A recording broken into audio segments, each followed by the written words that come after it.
Hi friends, నేను దివ్య. మీరు చూస్తున్నారు RK career point YouTube channel. Friends, ఈ వీడియోలో తెలంగాణ రాష్ట్రంలోని ఎస్పీడీసీఎల్స్లో 2800కు పైగా ఖాళీలతో మనకి జేఎల్ఎం నోటిఫికేషన్స్ అయితే రిలీజ్ కానున్నాయి అంటూ అప్డేట్స్ అయితే రావడం జరిగింది. సో ఈ ఉద్యోగాలకి సంబంధించి ఎలాంటి క్వాలిఫికేషన్స్ ఉండాలి, ఎవరు అప్లై చేసుకోవచ్చు, ఏజ్ ఎంత ఉంటుంది, శాలరీ ఏ విధంగా ఉంటుంది, ఎగ్జామ్ ప్యాటర్న్ ఏ విధంగా ఉంటుంది, కంప్లీట్ డీటెయిల్స్ అయితే చెప్తాను. సో క్లియర్గా వీడియో చివరి వరకు చూసే ప్రయత్నం చేయండి. దానికంటే ముందుగా పర్సనల్ ఎడ్యుకేషన్ బ్యాక్గ్రౌండ్ అయితే చెప్తాను. ఎందుకు చెప్తున్నాను అనేది మీకు వీడియో చివరిలో అయితే చెప్పడం జరుగుతుంది. బేసిక్గా నేను electrical engineering graduate, one of the top most university అయినటువంటి కాకతీయ యూనివర్సిటీలో ఎలక్ట్రికల్ ఇంజనీరింగ్లో గ్రాడ్యుయేషన్ కంప్లీట్ చేశాను. సో ఇది ఎందుకు చెప్తున్నాను అంటే మీకు నేను ఈ యొక్క జేఎల్ఎం పోస్టులకు సంబంధించి టీచింగ్ అయితే చేయబోతున్నాను. మన యొక్క ఛానల్లో ఇక నుండి డైలీ మీరు జేఎల్ఎం నోటిఫికేషన్కి సంబంధించినటువంటి క్లాసెస్ అయితే ఎవరైతే ప్రిపేర్ అవుతున్నారో, చాలామంది 1 మార్క్స్ 2 మార్క్స్ జాబ్ మిస్ చేసుకున్న వాళ్ళు ఇంకా ప్రిపేర్ అవుతూ ఉంటారు కదా. సో వారి కోసము మన యొక్క ఛానల్లో డైలీ క్లాసెస్ అయితే అందిస్తాను. కోర్సెస్ కూడా లాంచ్ చేయబోతున్నాను. సో 1 or 2 డేస్లో మన యొక్క యాప్లో మీకు కోర్స్ అయితే అవైలబుల్గా ఉంటుంది. ఫస్ట్ మీకు శాంపిల్ కోర్స్కి సంబంధించి శాంపిల్ టెస్ట్ కావాలనుకుంటే కనుక మన యొక్క వెబ్సైట్లో అవైలబుల్గా ఉంటాయి. నేను డిస్క్రిప్షన్లో వెబ్సైట్ లింక్ ఇస్తాను. క్లిక్ చేసి మీరు ఆ యొక్క టెస్ట్ని అయితే ప్రాక్టీస్ చేయవచ్చు. సో ముందుగా ఈ యొక్క జూనియర్ లైన్మెన్ పోస్ట్కి సంబంధించినటువంటి ప్రీవియస్ ఏదైతే నోటిఫికేషన్ రిలీజ్ చేశారో మనకి ఎస్పీడీసీఎల్స్ నుంచి, ఆ యొక్క నోటిఫికేషన్కి సంబంధించి పారామీటర్స్ ఏవైతే ఉంటాయో, ఏజ్ లిమిట్ కానివ్వండి, ఎడ్యుకేషనల్ క్వాలిఫికేషన్ కానివ్వండి, ఎగ్జామ్ ప్యాటర్న్, సిలబస్ అవన్నీ కూడా సేమ్ యాజ్ ఇట్ ఈస్గా మ్యాక్సిమమ్ సేమే ఉంటాయి. ఒకవేళ ఏదైనా 1 to 2 చేంజెస్ అయితే ఉంటాయి. వాటిని కూడా నేను అఫీషియల్గా వచ్చిన వెంటనే అప్డేట్ చేయడం అయితే జరుగుతుంది. సో చాలామంది అనుకుంటుంటారు నోటిఫికేషన్ వచ్చాక ప్రిపరేషన్ స్టార్ట్ చేద్దాము, ప్రిపేర్ అప్పుడే అవుదాము, ఇప్పుడు అవసరం లేదు, ముందే ప్రిపేర్ అవ్వడం టైం వేస్ట్ అనుకుంటారు. సో అలా అనుకుంటే చాలా బ్లండర్ మిస్టేక్ చేసిన వాళ్ళు అవుతారు. నోటిఫికేషన్ రాకముందే మీ యొక్క ప్రిపరేషన్ స్టార్ట్ చేసి నోటిఫికేషన్ వచ్చాక దాన్ని రివైజ్, ఏదైతే మనం ప్రిపేర్ అయ్యామో దాన్ని రివైజ్ చేసుకునేటట్లుగా ఉన్నట్లయితేనే మనము ఆ యొక్క జాబ్ పొందుకునే అవకాశం అయితే ఎక్కువ శాతం అయితే ఉండే ఛాన్స్ ఉంటుంది. ఆల్రెడీ ఎవరైతే 1 to 2 మార్క్స్లో జాబ్ని మిస్ చేసుకున్నారో వాళ్ళకి ఇది చాలా బాగా అర్థమై ఉంటుంది. సో కాబట్టి మీ యొక్క ప్రిపరేషన్ వెంటనే స్టార్ట్ చేయండి, ఇంకా ఎవరైనా స్టార్ట్ చేయని వాళ్ళు ఉన్నట్లయితే. సో దీనికి సంబంధించి డీటెయిల్స్ చూద్దాము. ముందుగా క్వాలిఫికేషన్, ఏజ్ లిమిట్ డీటెయిల్స్ చూసిన తర్వాత సిలబస్ విషయానికి వెళ్దాము. సో జూనియర్ లైన్మెన్ పోస్ట్కి ఏజ్ వచ్చేసి 18 to 35 ఇయర్స్ క్యాండిడేట్స్ అప్లై చేసుకోవడానికి ఉంటుంది, జనరల్ క్యాండిడేట్స్.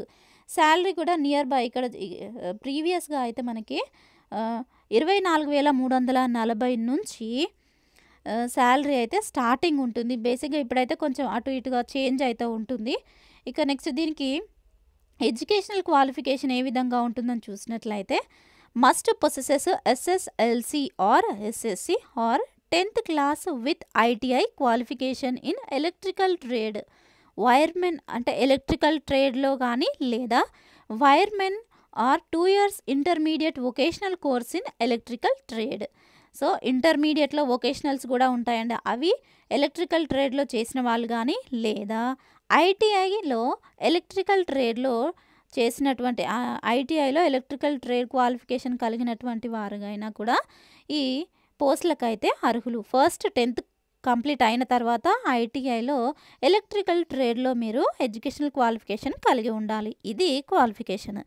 ఇక if there is any deviation from the above qualification for the above posts, the candidate shall produce the equivalency certificate from the authorizing issuing the qualification certificate.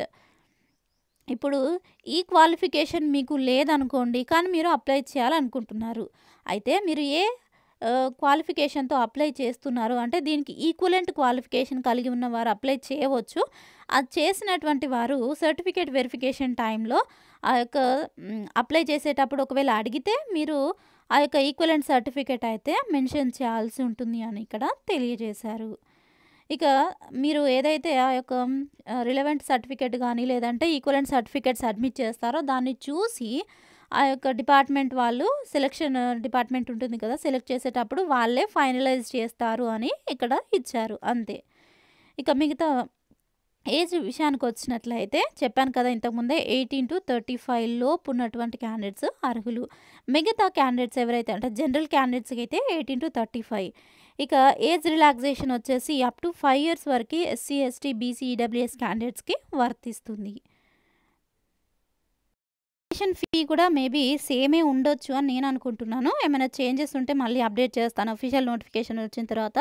Each candidate and applicant must pay 200 rupees. 200 rupees each applicant pay చేయాల్సి ఉంటుంది. ఇక this apart applicants have to pay 120 rupees and 120 rupees ఎవరైతే ఉంటారో SC, ST, BC communities and applicants belong to EWS candidates ఎవరైతే ఉంటారో వాళ్ళు 120 rupees pay చేయాల్సి ఉంటుంది. అంటే 200 రూపీస్ నార్మల్ క్యాండిడేట్స్‌కి, 120 రూపీస్ అయితే మాత్రము ఎస్సీ, ఎస్టీ, బీసీ క్యాండిడేట్స్‌కి.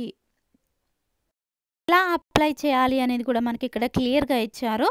సో, ముందు మీరు ఈ యొక్క ఫీ అనేది పే చేయాల్సి ఉంటుంది. ఫీ పేమెంట్ అయిపోయిన తర్వాత మీకు ఏదైతే రిజిస్ట్రేషన్ అంటే ఫీ పే చేసి రిజిస్ట్రేషన్‌కి అయిన తర్వాత దానికి సంబంధించి ఒక నెంబర్ అయితే ఇస్తారు కదా! ఆ నెంబర్‌ని రిజిస్ట్రేషన్ నెంబర్‌ని మనం నోట్ చేసుకొని తర్వాత అప్లికేషన్ ఫామ్‌ని ఫిల్ చేసి అప్లై చేయాల్సి ఉంటుంది.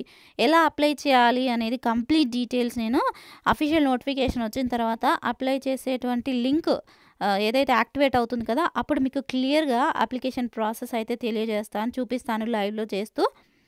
ఇక ఎడిట్ ఆప్షన్ కూడా ఒక 2 వీక్స్ కానీ లేదంటే 1 మంత్ తర్వాత కానీ మీకు ఎడిట్ ఆప్షన్ అయితే ఇవ్వడము జరుగుతుంది. నెక్స్ట్ సెలక్షన్ ప్రొసీజర్ చూసినట్లయితే మనకి రిటన్ టెస్ట్ కండక్ట్ చేసి సెలక్షన్ చేయడం జరుగుతుంది. ఈసారి అయితే రిటన్ టెస్ట్ లేదంటే ఓఎంఆర్ బేస్డ్ ఎగ్జామినేషన్ కండక్ట్ చేసి మీకు సెలక్షన్ అయితే జరుగుతుంది. ఫస్ట్ 80 మార్క్స్ అనేది రిటన్ టెస్ట్ ఉంటుంది. మిగతా 20 మార్క్స్ అనేది ఎక్స్పీరియన్స్ ఉన్న క్యాండిడేట్స్‌కి 20 మార్క్స్ అవార్డ్ చేయడం జరుగుతుంది. బేస్డ్ ఆన్ వాళ్ళ యొక్క స్కిల్స్ అండ్ ఎక్స్పీరియన్స్ నాలెడ్జ్‌ని దాన్ని బట్టి. ఇక్కడ 80 మార్క్స్ వచ్చేసి 80 మార్క్స్‌లో మనకి 15 వచ్చేసి జనరల్ నాలెడ్జ్, జనరల్ అవేర్‌నెస్ నుంచి ఇస్తారు. మిగతా ఏవైతే 65 మార్క్స్ ఉంటాయో అవి మనకి ఎలక్ట్రికల్ ట్రేడ్‌కి సంబంధించినటువంటి రిలవెంట్ సబ్జెక్ట్‌కి సంబంధించి క్వెషన్స్ అయితే ఇవ్వడం జరుగుతుంది. టోటల్‌గా 80 మార్క్స్‌కి రిటన్ టెస్ట్ కండక్ట్ చేస్తారు. దాన్ని కూడా ఇక్కడ క్లియర్‌గా ఇచ్చారు. మీకు అందులో ఏమేం సిలబస్‌లో ఏమేం టాపిక్స్ ఉంటాయనేది కూడా క్లియర్‌గా మెన్షన్ చేశారు, చూపిస్తాను. ఇక్కడ చూడవచ్చు స్కీమ్ ఆఫ్ ఎగ్జామినేషన్. ఒకవేళ రిటన్ టెస్ట్ ఉన్నా, ఓఎంఆర్ బేస్డ్ ఎగ్జామినేషన్ ఏదున్నా కూడా మీకు ఇవే మార్క్స్‌కి కండక్ట్ చేస్తారు. మాక్సిమం 80 మార్క్స్‌కి డ్యూరేషన్ 120 మినిట్స్ ఉంటుంది. ఐటీఐ ఎలక్ట్రికల్ ట్రేడ్‌కి సంబంధించినటువంటి సబ్జెక్ట్ అయితే మీకు ఎగ్జామ్‌లో ఇవ్వడం జరుగుతుంది. సో, 80 క్వెషన్స్ వచ్చేసి ఎలక్ట్రికల్ ట్రేడ్, 65 క్వెషన్స్ వచ్చేసి జనరల్ నాలెడ్జ్. సో, ఈ 65 క్వెషన్స్ అనేవి ఏ టాపిక్స్ నుంచి వస్తాయి అనేది కూడా క్లియర్‌గా మెన్షన్ చేశారు. సో, ఇవే టాపిక్స్ నుంచి నేను మీకు టెస్ట్‌లు అయితే కండక్ట్ చేయడం, టీచింగ్ చేయడం అయితే జరుగుతుంది, గమనించండి. ఇక్కడ fundamentals of electricity, batteries and next magnesium, fundamentals of AC and basic electronics, DC machines, transformers. So, ఈ విధంగా సబ్ టాపిక్స్ అయితే క్లియర్‌గా ఇక్కడ చూసుకోవచ్చు. నెక్స్ట్ పేపర్ బిలో వచ్చేసి జనరల్ నాలెడ్జ్. వీటిల్లో analytics and numerical ability and current affairs, consumer relations, general science in everyday life, environmental issues, history, geography, economy and next history of Telangana and Telangana movement and next society, culture, heritage, arts and literature of Telangana. So, ఇది టోటల్‌గా return ఎగ్జామినేషన్‌కి సంబంధించి. చూసారు కదా! ఇది ఈ యొక్క JLM నోటిఫికేషన్‌కి సంబంధించి కంప్లీట్ డీటెయిల్స్.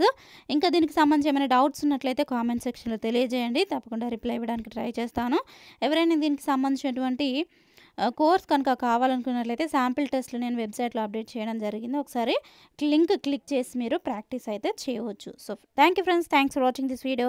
కంటెంట్ మీకు నచ్చినట్లయితే తప్పకుండా చిన్న లైక్ చేసి సపోర్ట్ చేయండి. Thank you friends. Have a nice day. By.